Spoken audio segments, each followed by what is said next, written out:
So we have two laws by which we add vectors. Okay, one is the triangle law.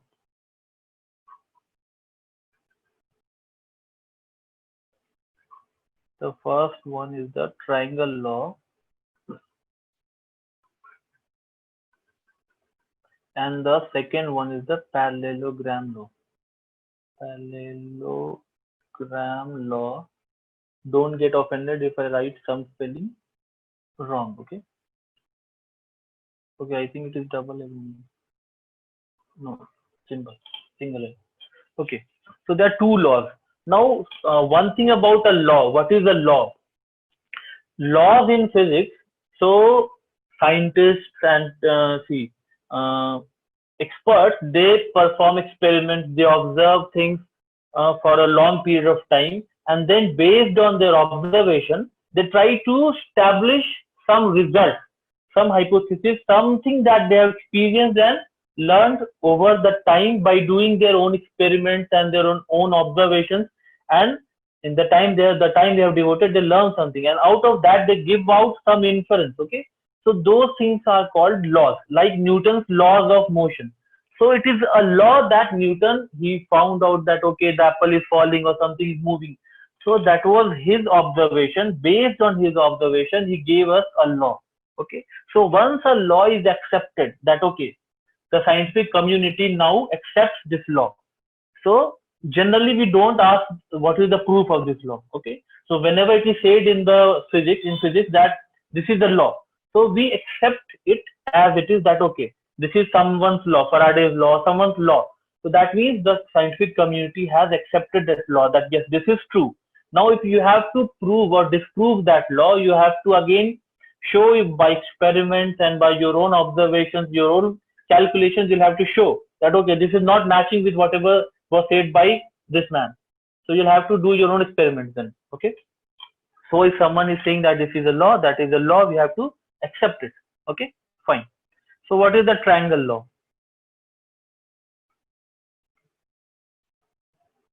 The first one would be the triangle law.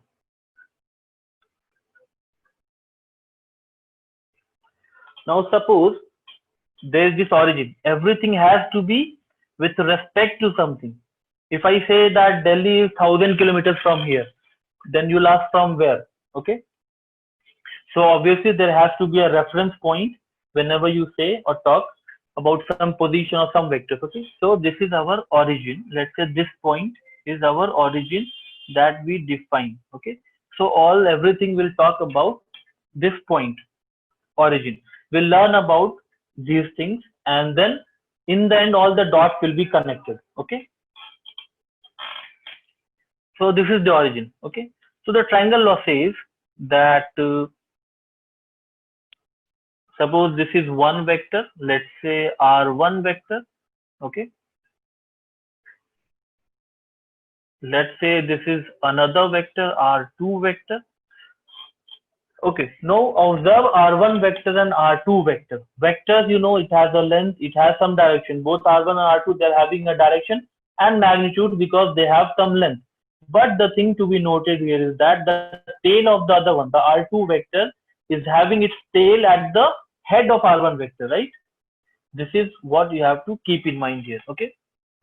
So this is like, simply, if you want to see it, if you want to visualize it, suppose a boy walks from this origin. Okay. This is the origin. Let's say a boy was standing here at the origin. Now he walks all along R1 vector and reaches here. Okay. Let's say the boy reaches here after walking all along R1 vector. So that was his first displacement, the displacement R1 vector. Let's say R1 is displacement here. Displacement is a vector. This can be any vector, but for understanding, let's say it is displacement. Okay. Now after reaching, let's say this point is A. Let's say the origin is O. This point is B. Okay. Now after reaching point A, the boy walks along the R2 vector and reaches point B. Okay. The boy is now at point B. So what is the net displacement? Okay. What is the net displacement? Where is the boy now? Okay. The boy is here now, right? So this third vector, okay, this is the resultant of the first two vectors r1 plus r2. Okay, and obviously this is where the boy is right now. So the triangle law says that the sum of r1 vector plus r2 vector is r1 vector plus r2 vector. This is the third. So what we do, the triangle. So now we are forming a triangle. The resultant is a vector starting from the tail of the first to the head of the second, right? The vector is the third side of the triangle such that the tail of the resultant vector is at the with the tail of the first and the head with the second head. So like this. So if I summarize this, this is one vector, this is another vector. Okay, so what is the resultant of the two? This third vector. You connect the third side. This is r1 vector plus r2 vector, the resultant vector. Okay, I guess it. So this is triangle law. Fine.